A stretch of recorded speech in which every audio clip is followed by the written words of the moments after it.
Mummy कसम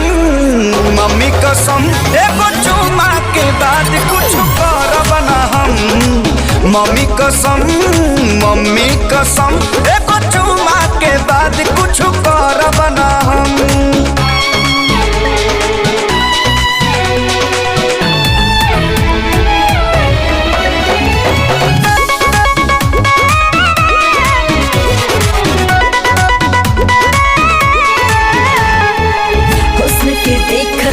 हरी तुपारी गैल बड़ा बेमार देखेला ऐसे कि लागेला जैसे खैले नहीं खाया ना।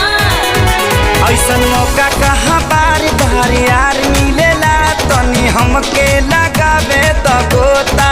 हाँ देखी कली का चनार मन भवरा हमार छछने बारा दास नहीं होता। चुन रे जनम मम्मी कसम एगो चुमा के बाद कुछ करब ना हम। मम्मी कसम एगो चुमा के बाद कुछ करब ना हम।